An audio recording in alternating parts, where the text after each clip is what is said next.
Miss Catherine Bernardo, abay tila baga may namimiss, no, dito sa Pilipinas pagkatapos mag-post ng mga ganap na ito sa kanyang Instagram. But before that, if you haven't subscribed yet to my YouTube channel, please don't forget to like, share, and subscribe at hit mo na rin ang notification bell for more showbiz updates. Bago tayo, of course, magpatuloy sa ating updates for today's video, of course, nais kong pasalamatan kayo for always watching and trusting this channel. Thank you so much sa inyong palagi ang panonood at palagi ang pagsubaybay sa mga updates po natin. Maraming salamat po.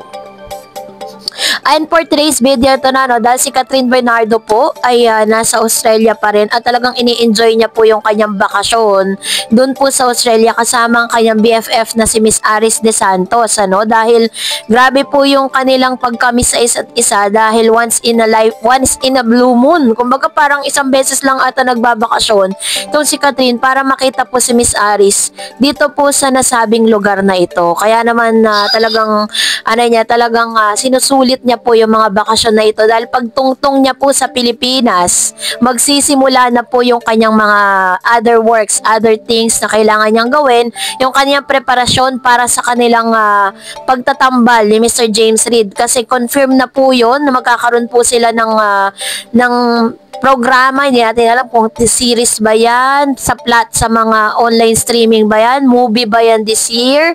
So, hindi po natin alam. Wala pa pong any information with regards to that.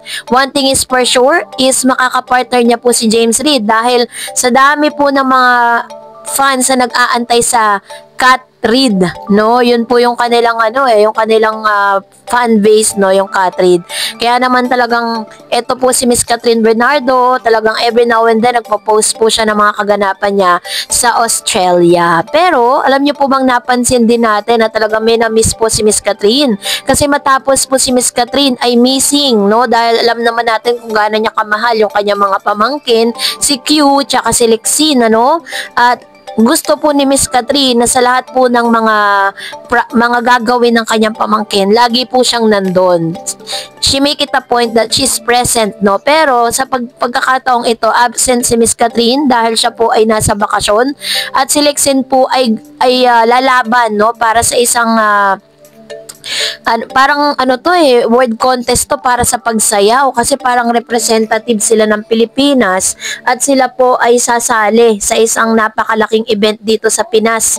Nag-post po si Miss Catherine Bernardo na sabi niya, sabi niya gano'n, sana raw nandito siya para ma-witness niya yung ganito kalaking event na sasalihan ng kanyang pamangkin na si Lexine. Kaya naman talagang nagpapahiwatig si Miss Catherine na may panghihinayang siya kasi syempre gusto niya rin naman makita kung paano po mag-explore at kung paano po talagang mag-success yung kanyang pamangkin in other, dun po sa ibang aspeto. Kasi siya, nasa linya siya ng pag-aartista while yung kanyang mga pamangkin na talagang ini-enjoy itong mga bagay na ito. Kasi ito yung mga pagkakataon na hindi niya po naranasan. Kaya naman talagang grabe po yung kanyang pagkamis, no? Pinost niya po ito sa kanyang IG account. Yan, so kasama po si Q, si Mama Min, no? Talagang yung post po ni Mama Min ay nirepost ni Miss Catherine sa kanyang IG account. So talagang marami siyang namimiss sa Pilipinas. At the same time, of course, hindi niya rin nakasama yung kanyang pamilya sa Australia. Pero meron po siyang kaibigan na si Miss, isa din sa mga BFF niya na talagang sinorpresa doon sa Australia na talagang hindi niya ina-expect na magkikita sila sa lugar na yon. So in advance, tuwan-tuwa si Miss Catherine Bernardo, no? Wala man pang update kung nag-champion ba ang grupo ni Miss Lexine, pero isa lang ang sinisigurado natin na sobrang miss na siya ng kanyang tita Catherine. Ayan. Ngayon pa si Lexine, dahil grabe po yung kanyang suporta para sa kanyang mga pamangkin. So, asahan natin na si Miss Catherine po ay lalapag na, uuwi na po ng Pilipinas yan dahil marami na po siya mga trabahong kailangan niya pong asikasuhin. At yun po yung mga dapat nating abangan. Ano nga ba ang magaganap pagkatapos ng kanyang quick vacation sa Australia?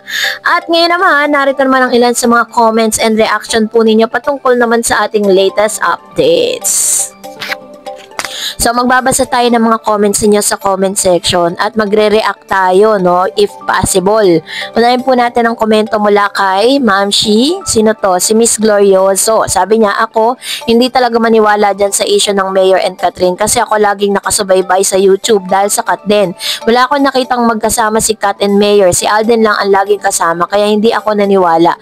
Catherine, kung ayaw mo pagsabihan kung plastic, magpakatotoo ka na. Kung si Alden, umamin ka na.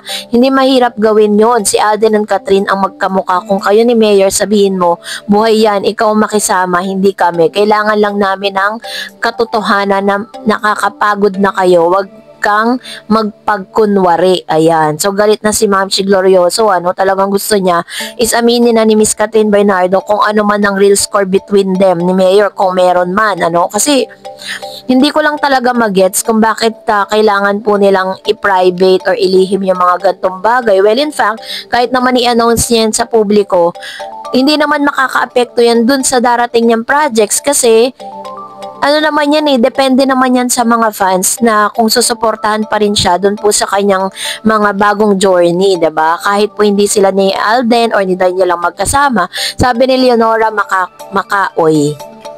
Bakit ang hilig ng mga ibang tao na manghusga ng isang tao? Wala naman silang nakikita na magkasama si Catherine at Mark.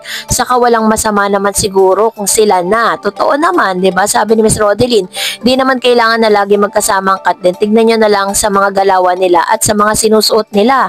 Malamang nag-uusap ang dalawa. Ayan. So ito naman yung kanyang komento patungkol sa bagay na ito. Pero kasi as of this moment, tayo ko kasing paasahin kayo na talagang sila, ganyan, 'di ba? Mas maganda pa rin talaga na manggagaling mismo kasi ang dami na po mga resibong naglalabasan patungkol po sa rumor patungkol kay Catherine. Sabi ni Miss Wilma na kumistarits, bahala ni si Catherine. Isip ng ikasasaya niya, basta ako Kat din lang anumang mangyari. Sabi ni Miss Elizabeth, ay nako, bumabaho na ang Catherine dahil sa mga balita, nasisira ang pangalan niya. Ayan. So, I think wala naman po dapat ikasira sa pangalan niya dahil lang nalilig siya sa isang mayor. Not unless na ginagasta ni Mayor yung mga, yung mga pera ng taong bayan kay Catherine. That's the time na talaga masisira ang pangalan niya. Pero napaka-imposible naman yun dahil napakayaman ni Catherine. Sabi ni Glorioso, sana hindi natin banggitin ang Kat din. Wala na talaga, tanggapin na natin na wala na talagang Kat din. Tama na ang Kat din, wala nang kilig. O, diba? Ayaw niya na. Sabi ni Miss Darling, kabalog, basta ako kung saan masaya si Lodi si Kat, masaya na rin ako. Ayan, ito yung kanyang komento. Sana lahat ng mga supporters ganito, no? Kung saan yung magpapasaya sa kanilang mga iniidolo, suportahan. Hindi yung kayo po yung magiging atribida sa pag-decide kung sino yung gusto nila makasama. And of course, sabi ni Miss Benga Susena, lalong hindi aamin si Kat kung may karelasyon yan. Dahil ngayon pa lang, daming epal na pakialamera sa mga comments na piling pag-aari nila si Catherine. Highs, mga dilulong fans talaga. Very true, diba? Ang dami mga feelingera na akala po nila is sila yung dapat masunod sa magiging feelings ni Catherine Bernardo. Let them be. Hayaan nating sumaya si Catherine. Kung saan siya masaya, let them be. Hindi natin siya pwedeng diktahan.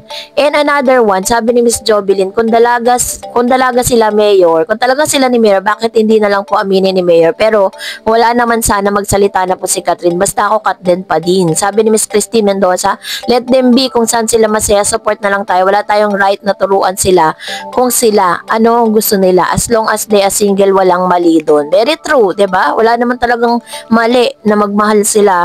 At the same time, mahalin nila yung isa't isa dahil, diba, alam naman natin na grabe po yung pag-ibig, no, dahil hindi natin maloloko yung mga sarili natin, lalo na kapag kung sino talaga yung gusto natin.